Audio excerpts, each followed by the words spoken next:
आपण कोण आहोत हे ज्याला कळतं त्यालाच नीट वळतं असं म्हणतात। कारण आपण जर शेतकऱ्याची लेकरं असाल आणि शेतकऱ्यांसाठीच काही करायची इच्छा असेल तर निश्चितपणे इच्छा जिथे मार्ग असतो। आणि मग हा मार्ग कोणता असतो? मग कधी शासकीय सेवेत राहून शेतकऱ्यांची सेवा करणे, कधी एखादं शेती संदर्भात किंवा शेतीला निगडीत असलेलं एखादं दुकान टाकणे आणि त्याच्या माध्यमातून अगदी अल्प दरामध्ये कमी दरामध्ये शेतकऱ्यांना या ठिकाणी माल पुरवणे। अगदी हे ज्या व्यक्तीच्या मनात असतं त्या व्यक्तीला या ठिकाणी फार पैसे कमवायचे नसतात तर नाव कमवायचं असतं। कारण कोणी कितीही म्हणलं नावात काय तर नावात बरंच काय आहे नाही का। अर्थातच आज यशोगाथा मांडतो अशा प्रामाणिक व्यक्तीची, ज्या व्यक्तीनं मागच्या 17 वर्षापासून या आष्टी नगरीतील माऊली कृषी सेवा केंद्राच्या माध्यमातून एक कृषी तज्ज्ञ म्हणून, शेतकऱ्यांचा मित्र म्हणून, पिकांचा डॉक्टर म्हणून ज्यानं काम केलं असं सुंदर व्यक्तिमत्व रमेश जगन्नाथ कटके हे आज आपल्या भेटीला आहेत। रमेशजी, मुलाखतनामा या कार्यक्रमात तुमचं स्वागत। आज आम्ही यशोगाथा मांडतो। आम्हाला ऐकायचं नेमकं की या आष्टी नगरीमध्ये जे तुम्ही माऊली कृषी सेवा केंद्र सुरू केलं नाही का, आज खऱ्या अर्थानं मी जे आत्ता म्हटलं की पिकांचे डॉक्टर, माणसांचा डॉक्टर जर असेल तर माणसाचं दुखणं कळतं लगेच, पण पिकांचं दुखणं कळत नाही, त्याला माणूस तज्ज्ञ लागतो। तर 17 वर्षापूर्वी जेव्हा या उद्योगाची सुरुवात केली होती तर काय नेमकं म्हणजे कोणामुळे हे हा उद्योग करावा असा वाटला, काय कारण ठरलं की या तुम्ही क्षेत्रामध्ये आलात? तसं पाहता 17 वर्षापूर्वी फार बिकट परिस्थिती होती आणि माझ्या मनात आलं की बाबा आपल्याला जर हा व्यवसाय आपण निवडला तर आपण बरंच काही शेतकऱ्यांसाठी देणं लागतो, समाजाचं काहीतरी कार्य करू शकतो। आणि माझे बंधू BSc ॲग्री असल्यामुळे, ते कृषी तज्ज्ञ असल्यामुळे त्यांचाही मला सपोर्ट होता। व ते आम्ही दोघांनी ठरवून आम्ही 2007 साली हे फर्म आस्थापना चालू केली। आणि त्यानंतर मग मी असं सतत शेतकऱ्यांचा मला विचार आला की आपण यांचं काहीतरी देणं लागतं आणि इकडचं जो भाग आहे साहेब तो फार म्हणजे फार आवर्षणग्रस्त आहे। कमी पाण्यात कशी शेती पिकवायची आणि पाण्याची काय अवस्था असते इकडे हे फार म्हणजे इकडच्याच लोकांना माहिती आहे। कारण काय ज्या वेळेस समजा 2003चा दुष्काळ पाहिला त्यावेळेस इथं मोठ्याने छावण्या होत्या, तिथं म्हणजे पिण्यास पाणी नव्हतं, सगळे तळे आटले, फार भयंकर परिस्थिती। आणि ती परिस्थिती पाहून म्हणलं आपण हा व्यवसाय करायला पाहिजे। माऊली कृषी सेवा केंद्र आष्टीच्या माध्यमातून मागच्या 17 वर्षापासून एक इमानदारीने प्रामाणिकपणे आपण या ठिकाणी दुकान चालवत आहात। मला असं वाटतं की बरीचशी माणसं दुकान टाकण्याचा उद्देश हा असतो की भरपूर पैसा कमवणे, श्रीमंत होणे, परंतु तुमच्या बाबतीत जर बोलायचं म्हटलं तर रमेशजी कटके असं म्हटल्यानंतर मी एवढंच म्हणेन की डॉक्टर रमेश कटके। कारण पिकांचं दुखणं आपल्याला समजलं पाहिजे। कारण शेतकरी मागतोय काय, शेतकरी सांगतोय काय, झालंय नेमकं पिकांना काय आणि कुठलं औषध द्यायचं आहे हे ज्याला समजतं त्यानं मला असं वाटतं दुकान टाकावं नाही का।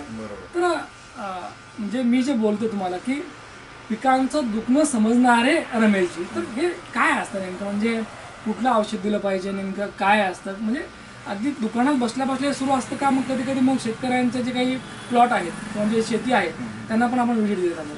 बरोबर, मी शेतकऱ्यांना प्लॉटवर व्हिजिट करतो। कारण काय तिथं गेल्याशिवाय म्हणजे पूर्णतः लक्षात येत नाही किंवा तिथं काय डिफिशियन्सी, कमतरता काय पिकामध्ये, त्याला काय कमी पडले, खाद्य कोणतं खाद्य कमी पडलं आहे का, बुरशीजन्य रोग आला आहे का, कीटकनाशक म्हणजे किडे आले आहेत त्याच्यावर, तर त्याच्यासाठी उपाययोजना ज्या आहेत त्या आपण तिथं जाऊन पाहिल्यानंतर आपल्याला त्याची डिफिशियन्सी वगैरे कळते, कमतरता काय आहे।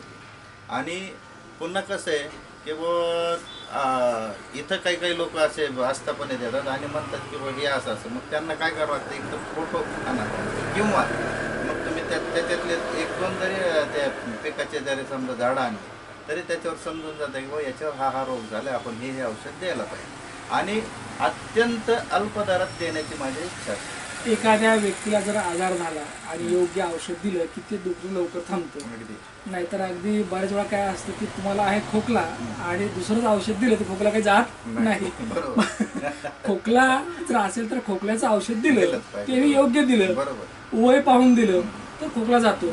तसंच हा खोकला पिकांचा पण असतो, बरोबर नाही का? नाहीतर औषध वेगळंच आणि आजार वेगळाच. बरोबर. तर एक मला विचारावं असं वाटतं की आज या 17 वर्षामध्ये अनेक अनुभव तुमच्या पाठीशी नाही का, की बरेचसे दूरदूरून लोक येतात की ज्या लोकांना औषधामध्ये काही कळत पण नाही आहे, म्हणजे कुठलं औषध दिलं पाहिजे, अशा पण लोकांना आपण मार्गदर्शन करतात. तर या उद्योजकाबरोबरच एक उद्योजक म्हणून तर आपण सक्सेसफुल आहेतच, पण एक आता मार्गदर्शक म्हणून आपण भूमिका करतो नाही का? बरोबर. तर एक मार्गदर्शक म्हणून हे शेतकऱ्याचे मार्गदर्शक म्हणून आपली जी भूमिका असते ती काय असते? कारण कसं आहे सर, आता शेतकरी सगळाच हा साक्षर किंवा सुशिक्षित असतो असं काही नाही. आणि त्यांना जेवढं आपण समजून सांगू ते त्यांच्या भाषेत समजून सांगावं लागतं की बाबा ह्याला असं असं झालं, हे असं झाल्यानंतर असं त्याला म्हणजे पूर्णतः समजा त्याला थ्रिप्स आलेत किंवा फुलकिडे आले तर त्यांना ते दाखवावं लागतं की बाबा हे असे फुलकिडे येतात आणि हे असल्यामुळे तुम्हाला हे औषध मारलं आणि हे औषध मारलं तरच त्याच्यावर फरक पडेल. तर ते अशा प्रकारचे भरपूर अनुभव आहेत आणि बरेच शेतकरी तालुक्यातून येतात. 17 वर्षापूर्वी जेव्हा उद्योग सुरू केला होता माऊलींच्या नावाने करतात, कारण माऊलीचा अर्थ फार मोठा आहे. माऊली म्हणजे आई नाही का? बरोबर आहे. आणि इथं येणारा ग्राहक हा आईकडे येतो, माऊलीकडे येतो. आणि मग जेव्हा लोक आपलं म्हणून येतात, आपलं दुकान म्हणून येतात, तेव्हा त्या आपलेपणाला तडा गेला नाही पाहिजे. नाही बरोबर. तर एक विचारावं असं वाटतं की 17 वर्षामध्ये नेमकं काय कमावलं? मी फक्त काय माझी मनाची जी इच्छा होती हे फर्म चालू करताना किंवा फक्त शेतकऱ्यांना आपण फसवायचं नाही. फक्त माझा एवढा उद्देश आहे, आपण जे काय करायचं ते प्रामाणिक करायचं आणि जे प्रामाणिकपणा केल्यानं आपलं नुकसान झालं तरी चालेल पण शेतकऱ्यांना फसवायचं, कारण ते आपला आधार आहे. 17 वर्षापूर्वी उद्योग सुरू केला तेव्हा खात्री होती का की आपण एवढं चांगलं नाव करतो असं, किंवा म्हणजे आपलं यश मिळेल असं? नाही, फक्त एवढीच इच्छा होती की आपण जे काय करायचं ते प्रामाणिक करायचं. या उद्योगाच्या क्षेत्रामध्ये येत असताना अनेक अडचणी असतात. हो. जागेची अडचण असते, भांडवलाची अडचण असते, कधी कधी इच्छा असते पण मार्ग निघत नाही, अनेक गोष्टी असतात. मग या सगळ्या ज्या अडचणी आहेत या अडचणीवर मात करण्यासाठी कोणी कोणी मदत केली?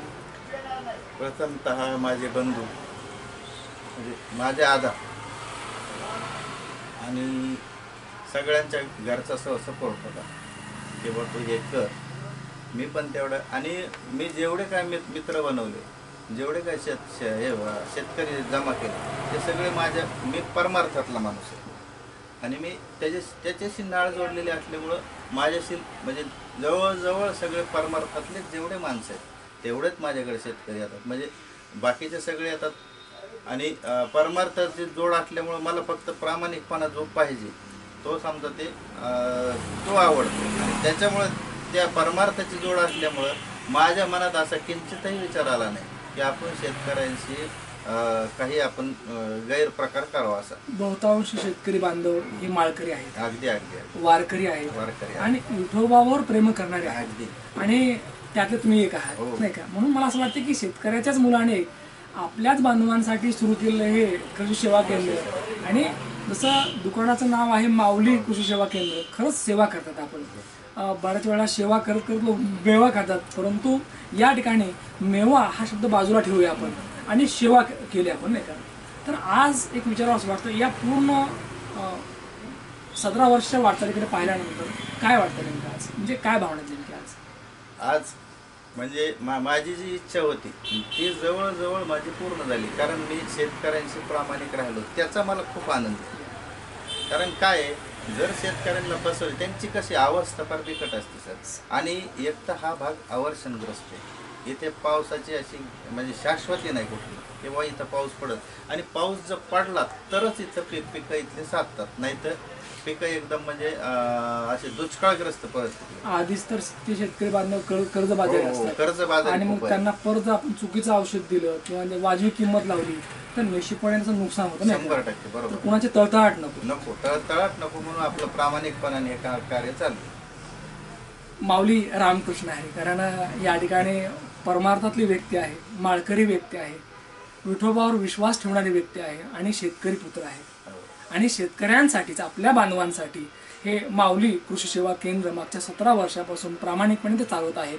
अगदी कुठलाही उद्योग म्हटलं की थोडं पोटापुरतं लागतंच, बरोबर आहे. कारण शेवटी पोट आहे ना, आणि पोट चालवायचं म्हटल्यानंतर थोडा नफा पाहिजे.